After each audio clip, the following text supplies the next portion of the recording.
हाँ जी, राम राम जी। अभी देखते हैं कोऑपरेटिव बैंक्स। ये वीडियो बड़ा थोड़ा लंबा होने वाला है क्योंकि कोऑपरेटिव बैंक्स के बारे में ना थोड़ा मेरे को नॉलेज है। कोऑपरेटिव बैंक्स और आज मेरे पास टाइम भी है। देखो, कोऑपरेटिव का मतलब क्या होता है? कोऑपरेटिव का मतलब होता है कुछ लोग बोले तो चलो, ये लोग आपस में मिलके, कोऑपरेशन मतलब सहयोग के साथ अगर कोई काम शुरू करे तो कोऑपरेटिव हो गया वो। अगर यही लोग एक ऐसा कोई बैंक शुरू कर दे जिसमें लेन देन होगा, पैसा जमा होगा, पैसा वापस आपको दिया जाएगा, और वो लेन देन का पर्पज भी मान लो इन्हीं के किसी काम का है। मान लो ये सब खेती के किसान लोग हैं। ये किसान लोग क्या करें, मान लो ग्रुप बना ले ये अपना आपस में, और कुछ कुछ पैसा जोड़े सारे के सारे, है ना। पैसा जोड़ के और एक इस तरह की कोऑपरेटिव बैंक बना दे, मान लो बहुत सारे लोगों का कोऑपरेटिव बना दे कि हाँ हम अपने ही पर्पज के लिए लोन देंगे। तो ये क्या हो गई, नंबर वन एक तो कोऑपरेशन हो गया, नंबर टू फाइनेंशियल कोऑपरेशन हो गया। हुआ कि नहीं हुआ? फाइनेंशियल कोऑपरेशन हुआ। अच्छा, और नंबर थ्री एक पर्पज के लिए हो गया। हुआ कि नहीं हुआ? पर्पज के लिए हुआ। नंबर फोर अगर आप और ऐड करना चाहो तो देखो यहाँ पे ना, जो लेंडर और बोरोवर मतलब पैसा देने वाला और पैसा लेने वाला दोनों सेम ही ग्रुप से बिलोंग करते हैं, और सेम आदमी भी हो सकता है, सेम औरत भी हो सकता है। वो आपने 10 महीने तक पैसे आपने इसमें इसमें लगाए, मतलब ये चिटफंड हो जाएगा अगर वैसे पैसे लगा रहे हो। शुरुआत में शुरू किया आपने बैंक, तब बहुत पैसे लगाए, ठीक है, आप उसके प्रमोटर बन गए, और बाद में हो सकता है आपको जरूरत पड़ जाए, उसी में से आपने पैसा ले लिया। मतलब आपकी ग्रुप कम्युनिटी, आपका बिजनेस कम्युनिटी। तो ये एक ऐसा मैकेनिज्म है कोऑपरेटिव बैंक, जो कोई कम्युनिटी, कोई ग्रुप को एक बैंक खोलने का मौका दिया था। ये स्टेट गवर्नमेंट के एक्ट से बनने वाली चीजें हैं। अभी मैं देखूंगा, अभी मैं बताऊंगा आपको कि इसमें ड्युअल ड्यूअल कंट्रोल सिस्टम है। ड्यूअल कंट्रोल मतलब दो कंट्रोल, द्विव कंट्रोल, है ना। द्विव कंट्रोल मतलब एक तो स्टेट का जो गवर्नमेंट है उनका भी कंट्रोल रहेगा बिकॉज ऑफ रेगुलेशन, और दूसरा आरबीआई का भी डायरेक्ट इनडायरेक्ट कहीं न कहीं इन्फ्लुएंस इसमें रहता है। कोऑपरेटिव बैंक्स की बात कर रहा हूं मैं। थोड़ा स्टोरी देखेंगे कोऑपरेटिव बैंक्स का इंडिया में। अगर आप देखो 1904, 1904 मतलब स्वदेशी मूवमेंट के जस्ट पहले 1905 में हुआ था ना बंगाल बंग भंग की घटना, और फिर 1906-7 में आपका देखा होगा स्वदेशी मूवमेंट हुआ था। 1904 के अंदर गवर्नमेंट ने एक एक्ट पास किया था, कोऑपरेटिव क्रेडिट एक्ट, है ना। कोऑपरेटिव क्रेडिट एक्ट मतलब एक एक्ट पास करना क्या होता है? एक्ट पास करना मतलब एक मैकेनिज्म दे देना, कानून के थ्रू एक मैकेनिज्म दे देना कि कोऑपरेटिव रिवॉल्यूशन आ सकता है। कोऑपरेटिव क्रेडिट एक्ट पास हुआ, लेकिन आप 1904 से मतलब आजादी तक देखोगे ना, ये मतलब अब ये गुलामी के, ये आपकी अंग्रेजों की गुलामी के दिन थे, अंग्रेजों के द्वारा गुलामी। अभी इस गुलामी के अंदर आप देखोगे कि जो कोऑपरेटिव सेक्टर है उसका कुछ ज्यादा कुछ खतरनाक प्रोग्रेस नहीं हुआ। खतरनाक प्रोग्रेस मतलब रिवोल्यूशनरी कुछ कुछ प्रोग्रेस नहीं हुआ, है ना। मतलब कितना पुराना मैकेनिज्म है, ये कोई नया नहीं है। कोऑपरेटिव आप सुनते हो, आपको लगा होगा कल परसों का ये तीसरा चौथे बर्थडे होगा। 1904 से कितना बर्थडे मना रहा है ये? 111वां। वाह निल्सन, 111वां बर्थडे किसका? कोऑपरेटिव लीगल इनिशिएटिव का। अच्छा, अभी देखो आपने जब हिस्ट्री पढ़ी होगी, गवर्नमेंट मतलब इंडिया की हिस्ट्री जब पढ़ी होगी, तो आपने 1919 का एक गवर्नमेंट ऑफ इंडिया जो रिफॉर्म एक्ट लाया गया था, इसको मॉन्टेग्यू मॉन्टेग्यू चेम्सफोर्ड रिफॉर्म भी कहा जाता है। ये जो पढ़ा होगा आपने, पढ़ा है? नहीं पढ़ा तो किसी रोदरमर्ड या कोई ग्रेट हिस्टोरियन की बुक उठा लो और पढ़ो, या मजूमदार पढ़ लो। अब देखो इस रिफॉर्म में क्या हुआ था, कोऑपरेटिव क्या होता है, सब्जेक्ट्स होते हैं। सब्जेक्ट क्या होते हैं? सब्जेक्ट होते हैं आपका पावर, कोई भी गवर्नमेंट का पावर उस सब्जेक्ट से लागू होता है। ये कोऑपरेटिव जो सब्जेक्ट है ये गवर्नमेंट ऑफ इंडिया के पास था, मतलब सेंट्रल गवर्नमेंट के पास था, सेंट्रल गवर्नमेंट इंडिया के अंदर। लेकिन ये उस 1919 के रिफॉर्म में ये स्टेट को ट्रांसफर कर दिया गया। उस समय प्रोविंस, स्टेट को प्रोविंस कहते हैं ना, प्रोविंसेस को ट्रांसफर कर दिया गया, यानी प्रोविंसेस इसके ऊपर लॉ बना सकती है। ये हम 1919 में है, ठीक है नहीं। देखो बात समझने को कोशिश करो। मान लो अभी लैंड किसके उसमें आती है? अच्छा, लॉ एंड ऑर्डर किसके में आता है? लॉ एंड ऑर्डर अभी स्टेट सब्जेक्ट है इंडिया में, है कि नहीं। अभी लॉ एंड ऑर्डर से रिलेटेड भारी एक्ट कौन बना सकता है? स्टेट ही बना सकता है ना, प्रोविंस बना सकती है। इसको सेंटर बनाने के लिए सेंटर में ट्रांसफर करना पड़ेगा कि नहीं करना पड़ेगा? डिफेंस किस में आता है? सेंटर में आता है। अब सेंटर को डिफेंस पे कुछ लॉ बनाने के लिए स्टेट के पास ट्रांसफर करना पड़ेगा, ऐसा कुछ होने वाला नहीं है। मैं एग्जांपल दे रहा हूं। अब देखो, यानी यहाँ ट्रांसफर होते ही तो फिर स्टेट गवर्नमेंट अपने अपने लॉ बनाने की कोशिश करेगी, अपने यहाँ प्रमोशन हो। तो 1925 के अंदर बॉम्बे बॉम्बे बॉम्बे स्टेट ने एक्ट पास किया, किससे रिलेटेड? कोऑपरेटिव सोसाइटी से रिलेटेड। और वहां से एक्चुअली मतलब एक बहुत प्रोग्रेस की, एक रिवोल्यूशनरी स्टेप की शुरुआत तो हुई। और इस शुरुआत के साथ ये रियलाइज हो गया कि जो कोऑपरेटिव सोसाइटी है, छोटी छोटी बैंकें हैं, जो शहरों की बैंकें हैं, अर्बन कोऑपरेटिव, शहरों बैंकें की बैंकें, इनका बहुत बड़ा रोल है किसमें? इकोनॉमी में, इकोनॉमिक एक्टिविटीज में। और उसके बाद बहुत सारी कमिटीज बनी स्टडी करने के लिए क्या किया जा सकता है, क्या नहीं किया जा सकता है। मेहता बंसाली कमेटी 1939 में, मेहता और बंसाली कमेटी करके एक बनी थी, मेहता बंसाली। उस कमेटी ने तो ये तक कहा था कि जो भी कोऑपरेटिव बैंक्स मतलब बैंक की लेवल पहुंच चुकी है, मतलब बैंक मतलब जो फुल फ्लेज बैंक है उनका लेवल पहुंच गई है, तो इनको फुल फ्लेज बैंक की तरह काम करने दो। और एक कोऑपरेटिव प्लानिंग कमेटी थी 1946 में, कोऑपरेटिव प्लानिंग कमेटी। इस कमेटी ने तो यहां तक कहा था कि जो कोऑपरेटिव बैंक्स होती है ना, वो बेस्ट, मतलब बेस्ट बोले तो द बेस्ट मैकेनिज्म है स्मॉल, मतलब आम आदमी को सर्व करने का, स्मॉल बिजनेस को, आम लोगों को सर्व करने का ये बेस्ट मैकेनिज्म है। बाकी कोई मैकेनिज्म इसके सामने कहीं टच ही नहीं होता है, हवा निकल जाती है बाकी सबकी इसके सामने। इस कमेटी ने ये कहा। अच्छा, और 1950 में एक रूरल बैंकिंग इंक्वायरी कमेटी बैठी थी। रूरल बैंकिंग इंक्वायरी, आई से शुरू होती है क्या? हाँ, ई से, इंक्वायरी कमेटी, कमेटी है ना। इस कमेटी ने कहा कि देखो, ये जो कोऑपरेटिव बैंक है ना, इनकी बहुत कम कॉस्ट है, किसकी? ऑपरेशंस की।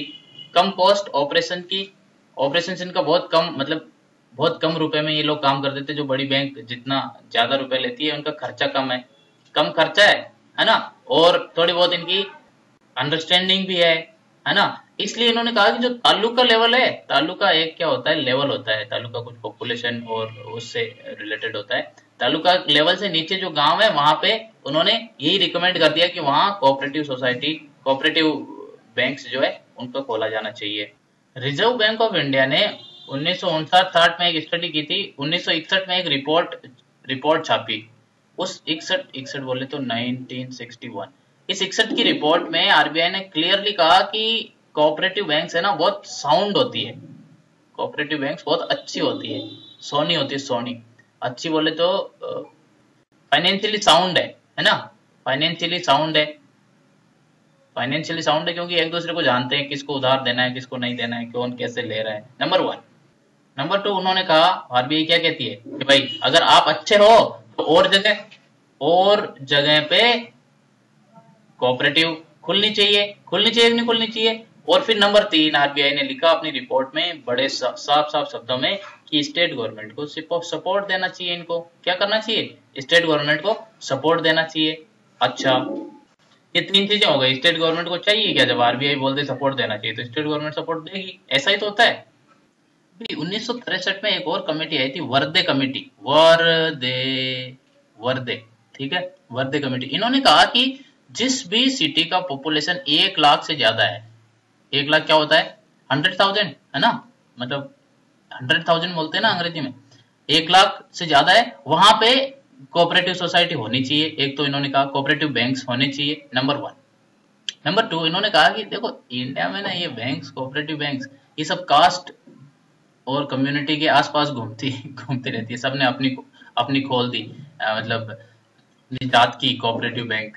अभी मैं नाम नहीं लूंगा कोई कास्ट का, आप कुछ कंफ्यूज हो जाएंगे। तो इन्होंने कहा कि ये सिर्फ कास्ट और कम्युनिटी के बेसिस पे नहीं, बहुत सारे मतलब एक जो एफिलिएशन है, एक तरह की कोई और आइडेंटिटी ढूंढ के भी खोली जा सकती है, ये इनका कहना था। अच्छा, मीनवाइल youtube.com/istos सब्सक्राइब कर लो, और वीडियो दूंगा इंटरेस्टिंग।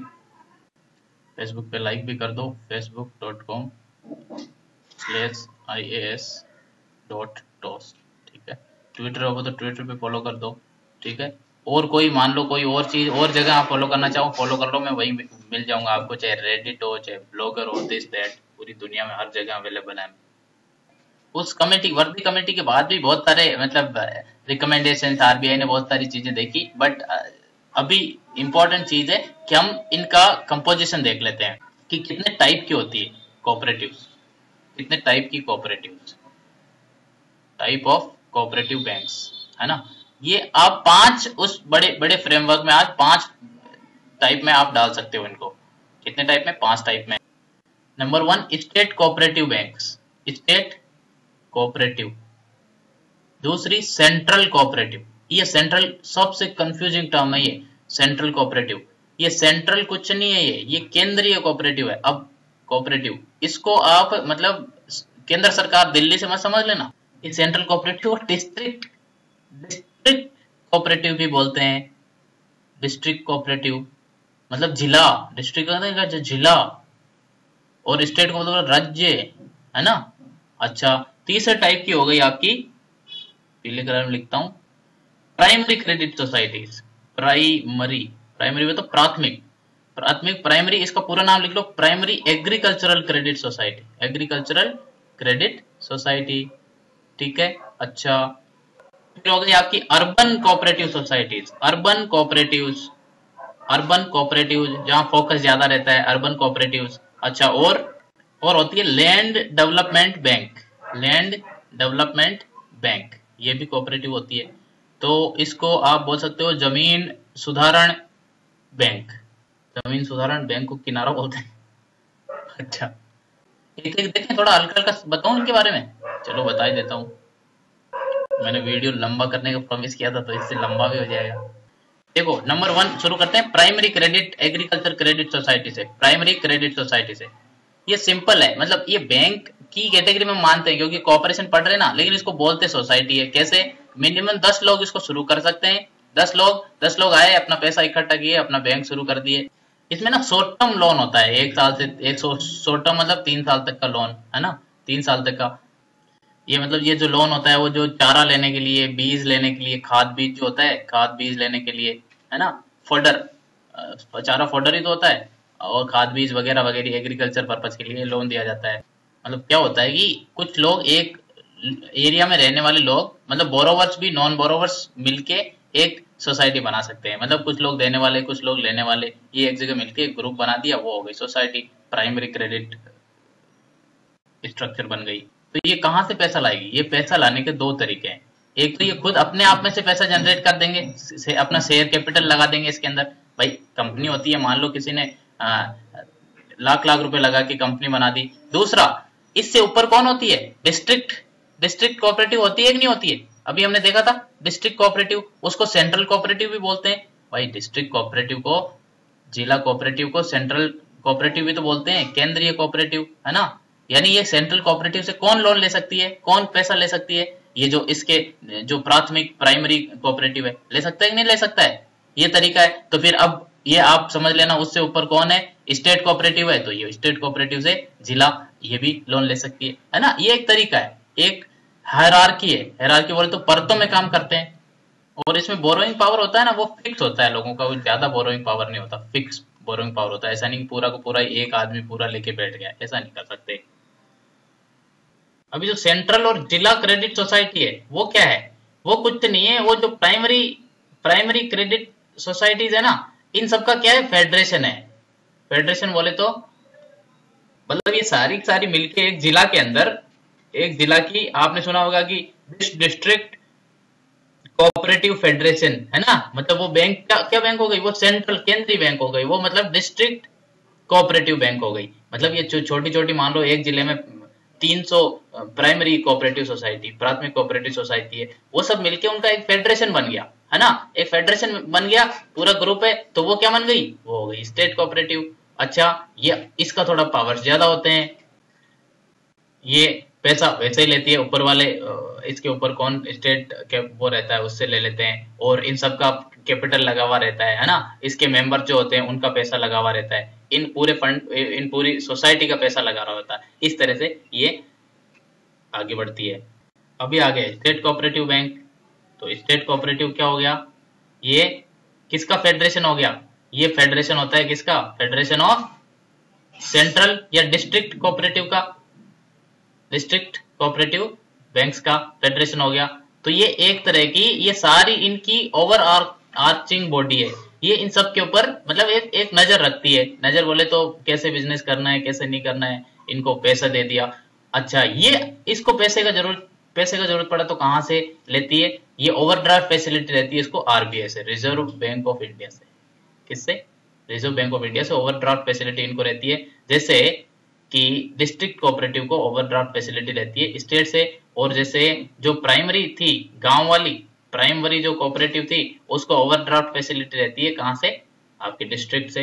तो इस तरह से एक सिस्टम बनाया गया जी, इस सिस्टम में काम चलता रहता है। अब बताओ इसकी ओनरशिप, इसका कैपिटल कहाँ से आता है? या यहाँ से आता है। ये लोग या तो पैसा लगा के इसका कैपिटल वो जनरेट करते हैं, या फिर इंडिविजुअल्स भी, और इंडिविजुअल पर्सन्स और इंडिविजुअल की कोऑपरेटिव बैंक ये पैसा लगा के इसको जिंदा रखती है। अच्छा, अब आती है हमारी लैंड डेवलपमेंट बैंक, भूमि सुधार बैंक। ये कुछ नहीं, ये भी 3 टायर होती है। 3 टायर ये भी कोऑपरेटिव में आती है। 3 टायर मतलब एक स्टेट लेवल, एक डिस्ट्रिक्ट लेवल, एक आपका प्राइमरी विलेज लेवल। ये 3 टायर हो गई, मतलब 3 परत हो गई इसमें। अच्छा, इसमें और बाकी जो कोऑपरेटिव उसमें ये फर्क है कि ये लॉन्ग टर्म के लिए फाइनेंस देती है। लॉन्ग टर्म मतलब लंबे समय के लिए, 3 साल से 25 साल तक का के लिए पैसा देती है ये। और इनको गवर्न कौन करता है? वही स्टेट गवर्नमेंट प्लस आरबीआई। अच्छा, ये ध्यान रखो, आरबीआई गवर्न तो करता होगा, मतलब ठीक ठाक गवर्न करता है, लेकिन अभी आरबीआई से ही हटके इसकी ओवर जो लैंड डेवलपमेंट बैंक है ना, इनकी ध्यान अभी कौन रखता है? अभी नाबार्ड रखता है। तो ये याद रखो। वैसे घूम फिर के सारे रास्ते आरबीआई जाते हैं, लेकिन अभी जो ओवरसाइट का काम है, अभी आपको पूछ लेगी लैंड डेवलपमेंट बैंक का ओवरसाइट कौन करता है, तो अभी लैंड डेवलपमेंट बैंक का ओवरसाइट नाबार्ड करता है। नाबार्ड क्या है ये भी हम देखेंगे। National bank for agricultural and rural development, agriculture and rural development, ठीक है। ये लैंड डेवलपमेंट बैंक को पैसा कहाँ से आता है? इसको स्टेट और सेंट्रल गवर्नमेंट इसमें इन्वेस्ट करके रखती है, ठीक है, सब्सक्राइब करके रखती है, ठीक है। जनरल पब्लिक इसमें पैसा नहीं देती और दे भी नहीं सकती। एक होती है अर्बन कोऑपरेटिव सोसाइटीज, है ना, अर्बन कोऑपरेटिव बैंक्स, यूसीबीज, हैं, United colours of Benetton. UCB urban cooperative banks क्या होती है? ये कुछ नहीं, ये भी प्राइमरी बैंक्स ही होती है अपने आप में। वो प्राइमरी बैंक्स कहाँ, प्राइमरी जो कोऑपरेटिव बैंक्स थी वो कहाँ कहाँ ऑपरेट करती थी? वो वाली गांव में करती थी, इसलिए उनको रूरल बोलते हैं। ये वाली शहर में करती है, मतलब इसका खान पान रहने सहने का तरीका अलग है, तो इसलिए इसको अर्बन बोल दिया है। बाकी इसके काम वही है, उधार देना। सब जितने भी जो लोग मिल जाए उसको उधार दे देना। पहले फिक्स था, टारगेट ग्रुप को देता था, मैंने बताया था ना 1997 के अंदर से। इसके बाद ये लोग किसी को भी उधार दे सकते हैं। ये हो गई 5 तरह की कोऑपरेटिव बैंक। अभी आपको कभी आपका फाइनेंशियल इनोवेशन के ऊपर लिखना रहा, या फाइनेंशियल आपका इंक्लूजन, समावेशिता, फाइनेंशियल समावेशन के ऊपर आपको लिखना है, तो आप जरूर कोऑपरेटिव बैंक को लाओ। कोऑपरेटिव बैंक में इनोवेशन की जरूरत है, कोऑपरेटिव बैंक में टेक्नोलॉजी यूज का जरूरत है। ये सारी चीजें लाके अगर आप कोई आंसर लिखते हो, कहीं कोई बात करते हो इस तरह की, तो पता लगता है कि आपके पास थोड़ी सी अंडरस्टैंडिंग है। क्योंकि जब तक आप फाइनेंशियल सिस्टम को ही नहीं समझोगे, आगे का आप सॉल्यूशन कहाँ से दोगे, ठीक है। इस प्रोसेस में मैंने थोड़ा सा हल्का सा डिटेल में कवर कर दिया है। बोरिंग तो पता नहीं हुआ कि नहीं हुआ, मैंने पूरा कोशिश किया कि इसको इतना बोरिंग बनाओ इस वीडियो को कि आप जिंदगी भर याद रखें, बाप रो दें सिर पकड़ के। चलो लेते हैं break. Thank you, bye bye. कोई सजेशंस, कोई रिकमेंडेशन, कोई पेड वीडियो बनवाना है तो मेरे को istosindia@gmail.com पे मेल कर दो। आपकी इच्छा का वीडियो, आपके टॉपिक पे वीडियो बनाऊंगा, पैसा लूंगा मस्त वाला। चलो okay, bye bye. Okay, thank you.